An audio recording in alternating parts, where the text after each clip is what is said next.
Hello. ഈ മഴയൊക്കെ മാറി നിന്ന് ഈ കഴിഞ്ഞ വീക്കെൻഡ് ഞാൻ ദുബായിൽ പോയി. കഴിഞ്ഞ സാറ്റർഡേ ദുബായിൽ ജ്യേഷ്ഠൻ്റെ മകൻ്റെ വെഡ്ഡിങ് എൻഗേജ്മെൻ്റ് ആയിരുന്നു.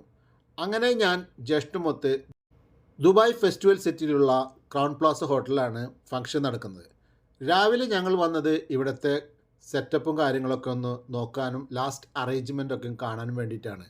അവിടെ അതൊക്കെ വളരെ മനോഹരമായി നടക്കുന്നു. അതിനുശേഷം ദുബായ് ഹാർബറിൻ്റെ വ്യൂ എന്നെ വല്ലാതെ ആകർഷിച്ചു.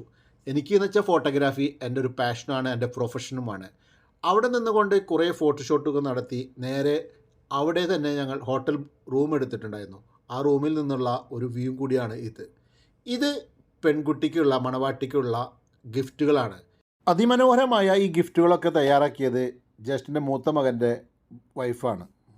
ഫാമിലിയിലൊരു ഫംഗ്ഷൻ നടക്കുമ്പോൾ, അതും ദുബായിൽ വെച്ച് നടക്കുമ്പോൾ നമുക്ക് പ്രത്യേക ഒരു എക്സൈറ്റ്മെൻ്റ് ആണ്. അപ്പോൾ പയ്യനെ കാണണ്ടേ? ഇതാണ് നമ്മളുടെ പയ്യൻ, ടിനു എന്ന് വിളിക്കുന്ന ഷബിൽ ഷാജി. അവിടെ അങ്ങനെ ഫോട്ടോഷൂട്ട് നടക്കുന്നു. ഞാനപ്പോൾ വൈകുന്നേരം ഒരു 6 മണിയായപ്പോൾ ക്രീക്ക് ഹാർബറിൻ്റെ മറ്റൊരു വ്യൂ, എന്ത് മനോഹരം. അതിനുശേഷം ഞാനും ഡ്രസ്സിങ് ചേഞ്ച് നേരെ ഹാളിലേക്ക് പോയി. ഹാളിലൊക്കെ അടിപൊളിയായിട്ട് സെറ്റ് ചെയ്തിരിക്കുന്നു. ഇത് ചെക്കൻ്റെ എൻട്രി ആയിട്ടോ, അടിപൊളിയുടെ എൻട്രി ആണെന്നോ. ഞാനും അതിൽ പങ്കെടുത്തു. അതിനുശേഷം പെൺകുട്ടിയുടെ എൻട്രി, അതും അതിലും അടിപൊളി. പെൺകുട്ടിയെ പരിചയപ്പെടുത്തില്ലല്ലോ. പെൺകുട്ടി തലശ്ശേരിയിൽ നിന്നാണ് കേട്ടോ.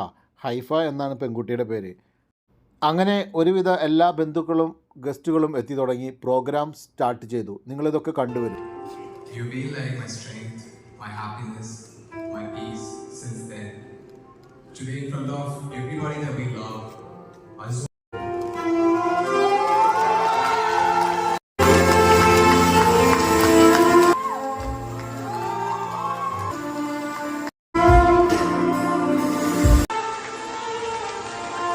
അങ്ങനെ പയ്യൻ്റെ പരസ്യമായിട്ടുള്ള പ്രപ്പോസലും റിംഗ് എക്സ്ചേഞ്ചൊക്കെ കഴിഞ്ഞ് അവർ എൻഗേജായി. 4 മാസം കഴിഞ്ഞാൽ കല്യാണം. ഇതൊക്കെ കണ്ടുകൊണ്ട് എല്ലാവരും കൈയടിച്ചും ആഹ്ലാദം പങ്കുവച്ചും ഒരു വളരെ മനോഹരമായ ഒരു ഫംഗ്ഷനായിരുന്നു. ദുബായിൽ വെച്ച് ഈ പ്രോഗ്രാം നടന്നുകൊണ്ട് നാട്ടിലുള്ള പല ബന്ധുക്കാർക്കും എത്താൻ സാധിച്ചില്ല. പിന്നെ 4 മാസം കഴിഞ്ഞാൽ കല്യാണം ഉണ്ടല്ലോ, അപ്പോൾ എല്ലാവർക്കും അടിച്ചു പൊളിക്കാം. ഇത് നമ്മളുടെ പിള്ളേർ തന്നെ കൊറിയോഗ്രാഫി ചെയ്ത ഡാൻസാണ്. അടിപൊളി ഡാൻസായിരുന്നു. അതിലും എല്ലാവരും എൻജോയ് ചെയ്തു. ഇതൊരു ചെറിയ വീഡിയോ ആണ്. എനിക്ക് അവിടെ തിരക്കിനിടയിൽ എടുക്കാൻ പറ്റിയ ചെറിയ ചെറിയ ഭാഗങ്ങൾ നിങ്ങളെ കാണിച്ചു എന്ന് മാത്രം. ഇതെൻ്റെ ബന്ധുക്കാരാണ്. പിന്നെ പാട്ടും ബഹളവുമായി ഗ്രൂപ്പ് ഫോട്ടോവും ഒക്കെ എടുത്ത് ഞങ്ങൾ അവിടെ നിന്ന് പിരിഞ്ഞു, വളരെ സന്തോഷം നിറഞ്ഞുകൊണ്ട്. ഇതൊരു ചെറിയ വീഡിയോ ആണ്. എല്ലാവരും സപ്പോർട്ട് ചെയ്യുക, ഷെയർ ചെയ്യുക, സബ്സ്ക്രൈബ് ചെയ്യുക.